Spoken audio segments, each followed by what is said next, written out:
Student अस्सलाम वालेकुम। उम्मीद है कि आप बिल्कुल ठीक ठाक होंगे। तो आज हम पढ़ेंगे कि how to balance chemical equation को। हम बैलेंस किस तरीके से इक्वेशन को करते हैं और हमने प्रीवियस में पढ़ा था कि टाइप्स ऑफ केमिकल रिएक्शन, कितने टाइप्स के केमिकल रिएक्शन है। उसके बाद हमने इंट्रोडक्शन किया था कि केमिकल इक्वेशन हम किसको कहते हैं और आज हम उसी केमिकल इक्वेशन को बैलेंस किस तरीके से करते हैं और ये आज हम इस लेक्चर में सीखेंगे। ठीक है, तो सबसे पहले देखें कि हम बैलेंस केमिकल इक्वेशन क्यों करते हैं, कि हमारे पास क्या ऐसा मतलब कि जो हम केमिकल इक्वेशन को बैलेंस करते हैं, क्या हम इसलिए इसको बैलेंस करते हैं कि हमें मार्क्स ज़्यादा मिले? नहीं, हम इसको इसलिए बैलेंस करते हैं क्योंकि आप देखें, आपने पढ़ा है कि law of conservation of mass. Law of conservation of mass में आपने क्या पढ़ा था कि रिएक्टेंट, यहाँ पे देखें कि सबसे पहले देखें केमिकल इक्वेशन में हम क्या करते हैं कि हमारे पास क्या होती है कि ये हमारे पास क्या है कि रिएक्टेंट है। ठीक है, हमने क्या किया कि किसी भी दो एलिमेंट्स या दो से ज़्यादा एलिमेंट्स को आपस में क्या करवाया कि रिएक्ट करवाया और उसके बाद हमें क्या मिला कि प्रोडक्ट मिला। इसी को हम क्या कहते हैं, केमिकल इक्वेशन कहते हैं। और यहाँ पे देखेंगे हमारे पास क्या है कि तीन चीज़ें यहाँ पे, ठीक है। एक हमारे पास एरो है, ये एरो क्या करता है कि आपको शो करवाता है, किसको शो करवाता है कि आपकी जो मुकम्मल केमिकल जो रिएक्शंस हो रहा है। ठीक है, इस एरे के मतलब के साथ जो हमारे पास है ये क्या है कि राइट हैंड साइड और ये हमारे पास क्या है कि लेफ्ट हैंड साइड। हमेशा क्या होता है कि एरो के जो राइट हैंड साइड होती है उसको हम क्या कहते हैं, प्रोडक्ट कहते हैं, और जो हमारे पास लेफ्ट हैंड साइड होती है उसको हम क्या कहते हैं कि रिएक्टेंट कहते हैं। रिएक्टेंट आपस में कंबाइन होके हमें क्या मिलता है कि हमें प्रोडक्ट मिलता है। ठीक है, ये चीज़ यहाँ पे आपको कंप्लीट हुई। तो अब हम आते हैं कि हम बैलेंस किस तरह क्यों करते हैं, बैलेंस करने का हमें फ़ायदा क्या मिलता है। बैलेंस करने का आपको फ़ायदा ये मिलता है कि आपका law of conservation of mass आपने पढ़ा है कि आपने वहाँ पढ़ा है कि जितना रिएक्टेंट का मास है उतना ही प्रोडक्ट का आपको मास मिलना चाहिए। तो हम रिएक्टेंट और प्रोडक्ट का मास इक्वल करने के लिए हम क्या करते हैं कि बैलेंस केमिकल इक्वेशन को बैलेंस करते हैं। ठीक है, ये आपको यहाँ पे चीज़ पता चली। ठीक है, अब हम आते हैं कि हम केमिकल इक्वेशन किसको कहते हैं, कि केमिकल इक्वेशन होती क्या है। केमिकल इक्वेशन को अगर आप इंग्लिश में डिफाइन करना चाहते हैं तो आप किस तरीके से डिफाइन करेंगे कि when iron react with oxygen then rust is produce. ठीक है, इसको आप उर्दू में किस तरीके से कन्वर्ट करेंगे कि जब आप लोहे को एयर में रखते हैं तो आपको क्या मिलता है कि उस लोहे पे जंग लग जाती है।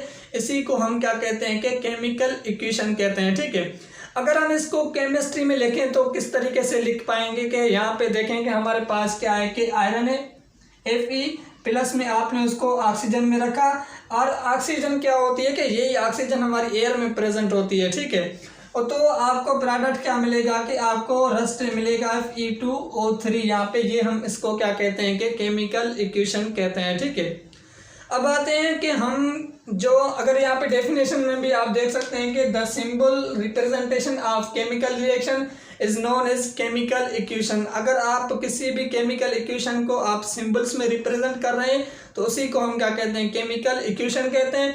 अब हम आते हैं कि how to balance chemical equation, हम किस तरीके से बैलेंस करेंगे केमिकल इक्वेशन को। तो इसी के मैं आपको क्या करता हूं कि आपको एक ट्रिक बताता हूं। उस ट्रिक के हिसाब से अगर आप चलते हैं तो सारी केमिकल इक्वेशन अगर आपको कितनी भी बड़ी आ जाती है ना तो उसी को आप आसानी से 5 मिनट या 1-2 मिनट या 1 मिनट में भी आप क्या करते हैं कि बैलेंस कर पाएंगे। ठीक है, तो सबसे पहले आपको क्या देखना है कि आपके पास क्या है कि एक इक्वेशन मिली हुई है। ठीक है, उस इक्वेशन में क्या होते हैं कि आपको मेटल्स एलिमेंट्स भी मिलेंगे, आपको नॉन मेटल्स में एलिमेंट्स मिलेंगे। ठीक है, ये दोनों एलिमेंट्स आपको ज़रूर मिलेंगे। ठीक है, तो सबसे पहले हम क्या करते हैं कि सबसे पहले आपको जो देखना है वो किसको देखना है कि मेटल्स एलिमेंट्स को आपने बैलेंस करना है। ठीक है, सबसे पहले आपको किस एलिमेंट्स को बैलेंस करना है, मेटल्स एलिमेंट्स को बैलेंस करना है। और मेटल्स एलिमेंट्स हमारे पास कौन से होते हैं कि आपके पास सोडियम हो गया, मैग्नीशियम हो गया, पोटेशियम हो गया, कॉपर हो गया, और बहुत सारे मेटल्स एलिमेंट्स जो भी हमारे पास एस ब्लॉक में आते हैं और डी ब्लॉक में आते हैं उनको हम क्या कहते हैं कि मेटल्स एलिमेंट्स कहते हैं। ठीक है, उसके बाद आपको क्या करना है कि नॉन मेटल्स एलिमेंट्स को बैलेंस करना है। सबसे पहले आपने मेटल्स एलिमेंट्स को देखना है, अगर मेटल्स एलिमेंट्स कंप्लीट हो रहे हैं तो उसके बाद आपको क्या करना है कि नॉन मेटल्स एलिमेंट्स को देखना है। तो उसके बाद हम किसको देखेंगे, नॉन मेटल्स एलिमेंट्स। ठीक है, नॉन मेटल्स एलिमेंट्स में कौन से आ जाते हैं कि कार्बन आ गया, नाइट्रोजन आ गया, क्लोरीन आ गया, जो भी मतलब कि नॉन मेटल्स एलिमेंट्स है उनको आप क्या करेंगे कि बैलेंस करेंगे, ठीक है। अब आपने देखा कि मेटल्स एलिमेंट्स भी बैलेंस हो गए, नॉन मेटल्स एलिमेंट्स बैलेंस हो गए। उसके बाद आप किस एलिमेंट्स पे आएंगे, उसके बाद ही आप आएंगे किसी पे, यहाँ पे ऑक्सीजन के बाद, ठीक है। उसके बाद आप किसको बैलेंस करेंगे, ऑक्सीजन को बैलेंस करेंगे, और उसके बाद आप किसको बैलेंस करेंगे कि हाइड्रोजन को बैलेंस करेंगे, ठीक है।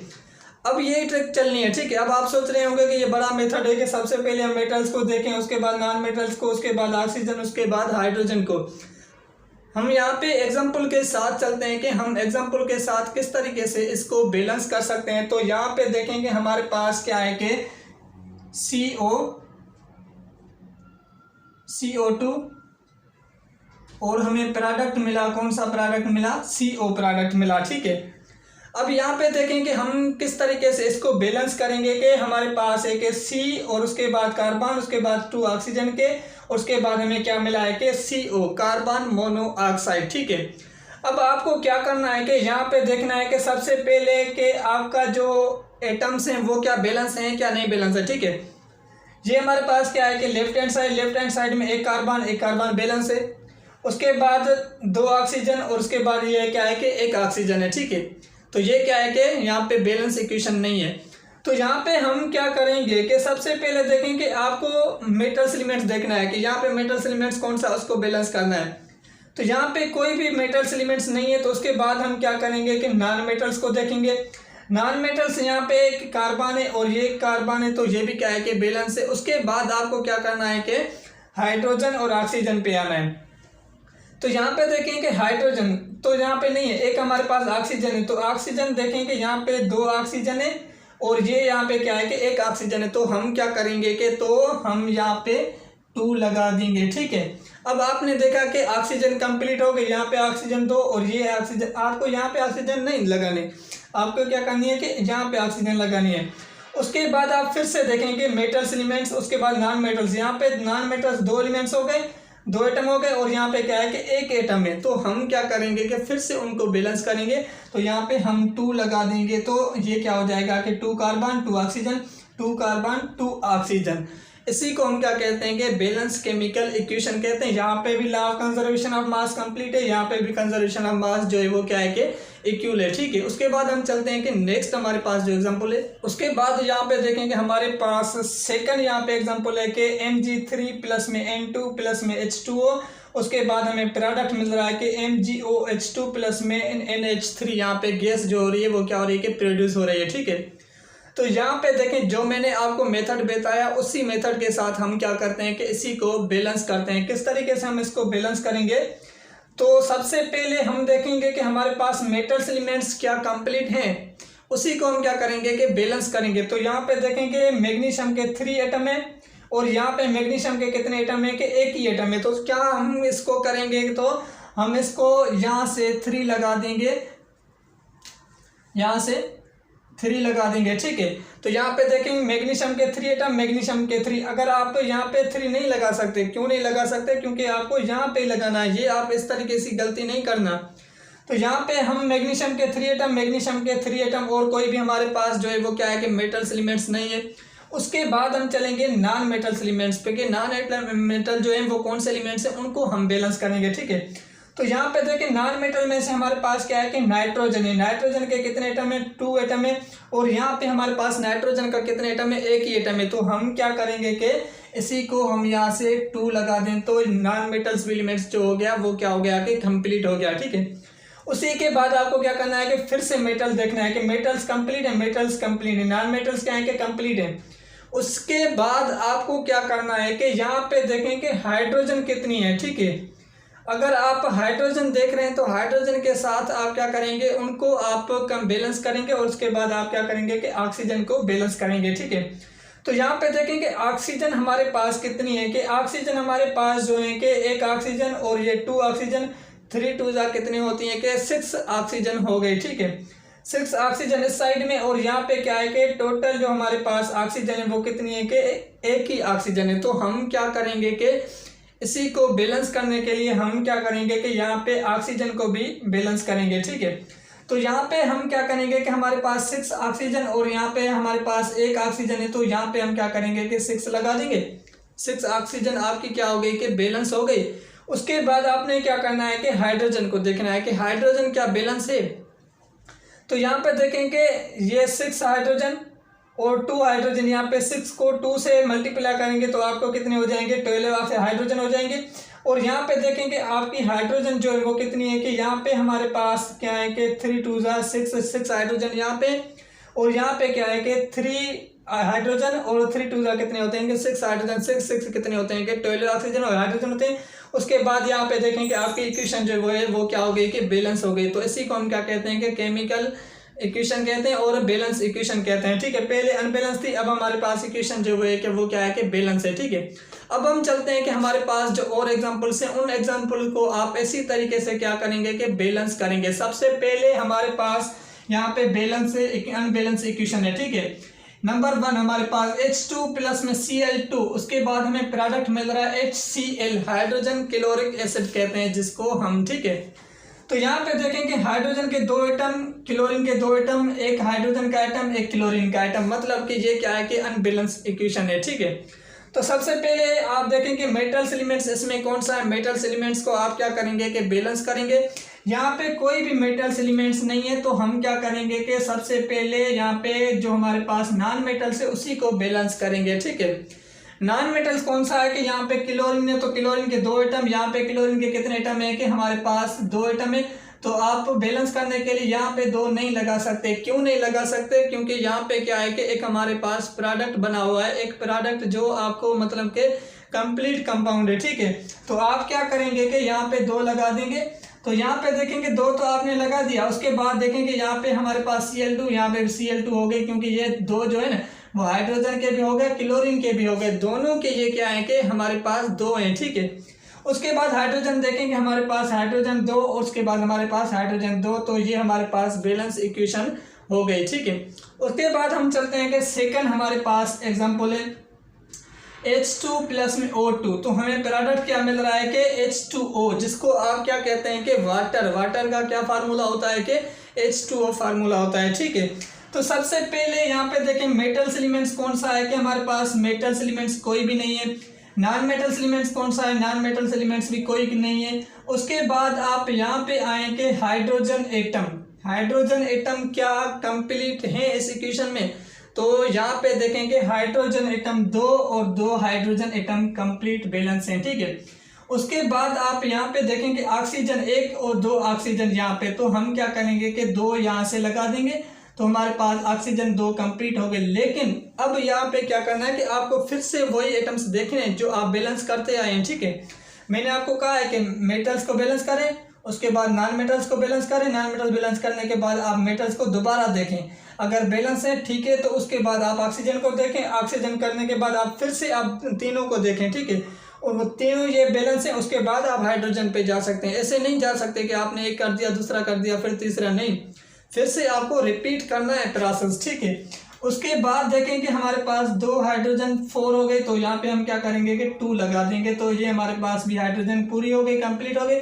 और ये इक्वेशन हमारे पास क्या हो गई कि बैलेंस हो गई। ठीक है, उसके बाद यहाँ पे देखेंगे N2 प्लस में हमारे पास क्या है कि H2, हमें प्रोडक्ट क्या मिल रहा है कि NH3 प्रोडक्ट मिल रहा है। ठीक है, अब यहाँ पे मेटल्स एलिमेंट्स कौन सा है, कोई भी नहीं है। नॉन मेटल्स एलिमेंट्स कौन सा है, नाइट्रोजन है।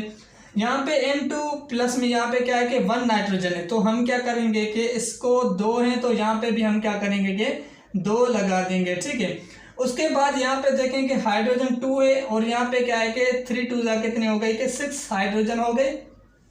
तो हम क्या करेंगे कि इसको 6 करने के लिए यहाँ से हम 3H2 लगा देंगे, तो ये भी क्या हो जाएंगी 6 हो जाएंगी। तो 2NH3 हमें क्या मिला के बैलेंस केमिकल इक्वेशन मिली। यहाँ उसके बाद हमारे पास नेक्स्ट है कि पोटेशियम NO3, मतलब कि पोटेशियम नाइट्रेट प्लस में हमें प्रोडक्ट क्या मिल रहा है कि पोटेशियम नाइट्रो ऑक्साइड प्लस में आपको 2 ऑक्सीजन गैस मिल रही है। ठीक है, तो यहाँ पे देखेंगे सबसे पहले आपको मेटल्स एलिमेंट्स यहाँ पे क्या करने के बैलेंस करने हैं। मेटल्स में हमारे पास क्या है कि पोटेशियम है और ये भी आपका पोटेशियम 1, तो 1 ये क्या है कि बैलेंस है। ठीक है, उसके बाद आपको क्या करना है कि नॉन मेटल्स एलिमेंट्स को देखना है कि क्या नॉन मेटल्स एलिमेंट्स यहाँ पे बैलेंस हैं। तो सबसे पहले यहाँ पे देखेंगे हमारे पास नॉन मेटल्स कौन सा है कि नाइट्रोजन 1, मतलब कि नाइट्रोजन भी क्या है कि बैलेंस है यहाँ पे। ठीक है, उसके बाद आपको क्या करना है कि ऑक्सीजन पे जाना है। ऑक्सीजन यहाँ पे देखेंगे 3 ऑक्सीजन है और यहाँ पे कितने ऑक्सीजन है कि 4 ऑक्सीजन हमें यहाँ पे मिल रही है, ठीक है। अब यहाँ पे देखें कि यहाँ पे 2 मेथड होते हैं कि एक तो यहाँ पे हम जो करें कि वो कौन सा है कि फ्रिक्शनल नंबर है, और दूसरा हमारे पास होता है जिसको हम क्या कहते हैं कि ये तो हमारे पास होल नंबर है, और दूसरा हमारे पास कौन सा होता है कि फ्रिक्शनल नंबर होता है। फ्रिक्शनल नंबर हम किस तरीके से करते हैं, तो मैं क्या कर रहा हूँ कि यहाँ पे करता हूँ, ठीक है। सेम इक्वेशन को मैं यहाँ पे लिखता हूँ। यहाँ पे देखेंगे हमारे पास KNNO3 है, ठीक है, KNO3, और यहाँ पे हमें प्रोडक्ट क्या मिल रहा है कि यहाँ पे हमें प्रोडक्ट मिला है पोटेशियम KNO2 प्लस में हमें क्या मिल रहा है कि O2, ठीक है। तो फ्रिक्शनल नंबर हम किसको कहते हैं कि फ्रिक्शनल नंबर अगर वो आप ऑक्सीजन के साथ करवा सकते हैं कि आसानी से आप इसके नंबर ले जा सकते हैं, ठीक है। यहाँ पे 3 ऑक्सीजन है तो आप क्या करेंगे कि 1/2 यहाँ पे लगा देंगे, ठीक है। 1/2 जो आप यहाँ पे जैसे ही लगाएंगे तो ये क्या हो रहा है कि मल्टीप्लाई हो रहा है, ज़्यादा मल्टीप्लाई हो रहा है, तो ये 2 में क्या हो जाएगा कि कैंसिल हो जाएगा और हमें क्या मिलेगी, एक ही ऑक्सीजन मिलेगी, मतलब कि 3 ऑक्सीजन आपकी क्या हो गई कि बैलेंस हो गई। और इसी को हम क्या कहते हैं कि फ्रिक्शनल नंबर कहते हैं, और आप इसी तरीके से कर सकते हैं। तो ये जो फ्रिक्शनल नंबर है ये आसान तरीका है, ये मतलब कि बहुत आसान तरीका है, आप आसानी से बैलेंस कर सकते हैं इक्वेशन को। लेकिन ये क्या होता है कि थोड़ा सा समझने में क्या होती है कि आसानी नहीं होती, इसलिए मोस्टली स्टूडेंट जो होते हैं वो फ्रिक्शनल नंबर को नई मतलब के मेथडोलॉजी के साथ नहीं चलते, और अब वो क्या करते हैं कि इस तरीके से बैलेंस करते हैं जैसे मैंने आपको बताया, ठीक है। उसके बाद यहाँ पे देखेंगे आपको ये इस तरीके से भी आप बैलेंस कर सकते हैं और इस तरीके से भी आप बैलेंस करते हैं। आप पोटेशियम यहाँ पर आपके पास सेम है, तो आपके पास ऑक्सीजन जो है वो क्या है कि यहाँ पे 3 ऑक्सीजन है और यहाँ पे क्या है कि ज़्यादा ऑक्सीजन है, 4 ऑक्सीजन। तो सबसे पहले आप क्या करेंगे कि यहाँ पे अगर 2 हम लगा दें, इस तरीके से हम नहीं कर सकते कि आप यहाँ पे ऑक्सीजन का एक नंबर बढ़ा दें, इस तरीके से नहीं चलेगा, ठीक है। तो आप यहाँ पे लगा देंगे, तो उसके बाद आप चले देखें कि पोटेशियम के 2 हो गए, और उसके बाद हम यहाँ पे भी 2 करेंगे, नाइट्रोजन के 2 हो गए, नाइट्रोजन के 2 हो गए। अब यहाँ पे आप देखेंगे यहाँ पे 3 2 कितने होते हैं कि 3 2 इज इक्वल 6, मतलब 6 ऑक्सीजन है, और यहाँ पे 2 2 कितने हो गए कि इज इक्वल 4 ऑक्सीजन, यहाँ पे 2 ऑक्सीजन यहाँ पे, मतलब कि 6 ऑक्सीजन कंप्लीट है। तो ये इक्वेशन जो हमारे पास है वो क्या हो गई कि बैलेंस इक्वेशन हो गई, ठीक है। उसके बाद आपके पास सेकंड एग्जांपल है कि KClO3, ठीक है, हमें प्रोडक्ट क्या मिल रहा है KCl प्लस में O2 प्रोडक्ट मिल रहा है, ठीक है। तो यहाँ पे भी सेम मेथडोलॉजी है, कौन सी है कि यहाँ पे आप पोटेशियम देखें, पोटेशियम आपका सेम है, क्लोरीन आपका सेम है, जस्ट क्या है कि यहाँ पे 3 ऑक्सीजन है और यहाँ पे क्या है कि 2 ऑक्सीजन है, ठीक है, मतलब कि यहाँ पे ऑक्सीजन कम है। तो हम इस तरीके से सेम मेथड आप कर सकते हैं कि अगर आप क्या करेंगे कि यहाँ पे 3 आप लगा दें तो 3 3 क्या हो जाएगा, कैंसिल हो जाएगा, ऑक्सीजन आपकी जो है वो क्या हो जाएगी कि बैलेंस हो जाएगी। लेकिन हम इस तरीके से मेथड से नहीं चलेंगे, तो हम क्या करेंगे कि अगर यहाँ पे हम 2 लगा दें तो क्या ऑक्सीजन जो है वो क्या बैलेंस हो जाएगी। तो आप देखेंगे इस तरीके से अगर बैलेंस हो रही है तो आप क्या कर सकते हैं कि नहीं लगा सकते, ठीक है। तो हम क्या करेंगे कि यहाँ पे 3 लगा दें, तो ये कितनी हो ऑक्सीजन हो गई कि 6 ऑक्सीजन हो गई, और यहाँ पे टोटल ऑक्सीजन कितनी है कि 3 ऑक्सीजन है। तो यहाँ पे हम क्या करेंगे कि 2 लगा देंगे, और यहाँ पे भी हम क्या करेंगे कि 2 लगा देंगे। अब देखें 2 क्लोरीन 2 पोटेशियम 2 क्लोरीन के, और यहाँ पे 6, और यहाँ पे क्या हो गई कि 6 हो गए। तो ये इक्वेशन हमारे पास क्या हो गई कि बैलेंस हो गई। उसके बाद हम चलते हैं कि इस इक्वेशन पे 5 पे, तो यहाँ पे भी देखेंगे हमारे पास CO2 प्लस में कार्बन मोनोऑक्साइड है, ठीक है, जो मैंने पहले आप करवा चुका हूँ, ठीक है। यहाँ पे देखेंगे कार्बन मोनोऑक्साइड, यहाँ पे सबसे पहले आप नॉन मेटल्स कोई भी नहीं है, नॉन मेटल्स कौन से कि एक कार्बन 2 कार्बन, मतलब कि हम क्या करेंगे कि यहाँ पे 2 लगा देंगे। उसके बाद आप देखें कि ऑक्सीजन के पास के आपके पास ऑक्सीजन के 2, और यहाँ पे भी ऑक्सीजन के क्या हो गए कि 2, तो ये इक्वेशन क्या हो गई कि बैलेंस हो गई, ठीक है। उसके बाद आप चलें कि यहाँ पे सबसे पहले देखें कि आपके पास मेटल्स एलिमेंट्स कौन से हैं, कि मेटल्स एलिमेंट्स हमारे पास सोडियम और मेटल्स एलिमेंट्स हमारे पास सोडियम, ठीक है। यहाँ पे सोडियम के 2 हैं, तो हम क्या करेंगे कि यहाँ पे भी क्या करेंगे कि 2 लगा देंगे। उसके बाद आपके पास जो नॉन मेटल्स एलिमेंट्स हैं उनको आप क्या करेंगे कि बैलेंस करें, ठीक है। यहाँ पे देखेंगे आपके पास 2 कार्बन और आपके पास एक कार्बन 2 कार्बन आपके क्या हो गए कि कंप्लीट है, मतलब कि ये भी हमारे पास बैलेंस है, ठीक है। उसके बाद आपको क्या करना है कि ऑक्सीजन को देखना है। यहाँ पे 3 ऑक्सीजन मतलब कि 2 से मल्टीप्लाई हो गई कि, तो ये हमारे पास क्या होगी कि 6 ऑक्सीजन हो गई, ठीक है। यहाँ पे देखें कि आपके पास ऑक्सीजन जो है वो 3 ऑक्सीजन ये और 2 ऑक्सीजन ये, मतलब कि 5 ऑक्सीजन, और 1 ऑक्सीजन ये, मतलब कि 6 ऑक्सीजन। मतलब कि यहाँ पे भी क्या है कि बैलेंस इक्वेशन है कि ऑक्सीजन क्या है कि बैलेंस है, ठीक है। उसके बाद हाइड्रोजन पे देखेंगे, हाइड्रोजन के 3 मतलब कि 2 से मल्टीप्लाई होंगे तो 6 हाइड्रोजन, और यहाँ पे हमारे पास क्या है कि एक ही हाइड्रोजन, 2 हाइड्रोजन है, ठीक है। मतलब कि ये हमारे पास जो इक्वेशन है वो क्या है कि बैलेंस नहीं है। तो हमें क्या करना है कि हाइड्रोजन को यहाँ पे क्या करना है कि बैलेंस करना है। तो सॉरी, यहाँ पे मुझसे थोड़ी मिस्टेक हो गई इक्वेशन इस बैलेंस में। तो मैंने क्या किया है कि NaH3, तो यहाँ पे NaH3 नहीं होगा, यहाँ पे जस्ट NaH होगा, ठीक है। सॉरी, ये मुझसे क्या हो गई कि मिस्टेक हो गई लिखने में। तो अब यहाँ पे देखेंगे एक हाइड्रोजन यहाँ पे मतलब कि हाइड्रोजन है, तो ये भी हमारे पास हाइड्रोजन क्या है कि यहाँ पे 2 हाइड्रोजन है, और यहाँ पे क्या है कि 2 हाइड्रोजन है, क्योंकि 2 यहाँ से मल्टीप्लाई होंगी तो ये हमारे पास इक्वेशन क्या हो गई, बैलेंस हो गई, ठीक है। तो यहाँ पे देखिए मैंने जस्ट एक नंबर यहाँ पे लगाया, तो उसके साथ सारी इक्वेशन जो है वो क्या हो गई कि बैलेंस हो गई। ऐसा भी हो सकता है, ठीक है, ऐसे भी होता है मोस्टली, ठीक है। उसके बाद यहाँ पे देखें कि हमारे पास CH4 प्लस में O2 रिएक्ट विथ प्रोडक्ट, हमें क्या मिला, CO2 प्लस में H2O प्रोडक्ट मिला, ठीक है। तो यहाँ पे देखेंगे कार्बन के 1 एटम और कार्बन का 1 एटम, मतलब कि कार्बन बैलेंस है। उसके बाद यहाँ पे देखें कि हाइड्रोजन के 4 एटम, हाइड्रोजन के 2 एटम, मतलब कि हाइड्रोजन बैलेंस नहीं है। तो हम क्या करेंगे कि यहाँ पे 2 लगा देंगे तो 2 2 क्या होता है कि 4 होता है, ठीक है। उसके बाद आप यहाँ पे देखें कि ऑक्सीजन को, ऑक्सीजन 2 एटम्स, ऑक्सीजन के क्या हो गए कि 2 एटम्स ये और 2 एटम्स आपके क्या है कि ये, ठीक है, मतलब कि 4 एटम्स ऑक्सीजन। तो हम क्या करेंगे कि यहाँ पे भी 2 लगा देंगे तो 2 2 क्या हो जाएगा, 4 हो जाएगा, ठीक है। तो ये यहाँ पे मैं समझता हूँ कि इतनी हमने क्या किया है कि इक्वेशन को बैलेंस किया है, तो आप आसानी से समझ सकते हैं। अब आपको कोई भी अगर आपको इक्वेशन आ जाएगी तो आप आसानी से उसको बैलेंस कर सकते हैं। और मैं इंशाल्लाह हम नेक्स्ट लेक्चर में मिलेंगे, जिसमें हम एक नया चैप्टर स्टार्ट करेंगे। ये हमारे पास जो चैप्टर है वो यहाँ पे कंप्लीट। इस लेक्चर के कम से कम 15 वीडियोस बनी है, अगर आपने वो नहीं देखी तो आपको इस डिस्क्रिप्शन में मिलेगी, वहाँ से आप सारी लेक्चर देख सकते हैं। मैं प्ले लिस्ट बनाइए। उसके बाद अगर आपने हमारे चैनल को सब्सक्राइब नहीं किया तो आप सब्सक्राइब करें और शेयर करें अपने दोस्तों के साथ। थैंक यू, अल्लाह हाफिज़।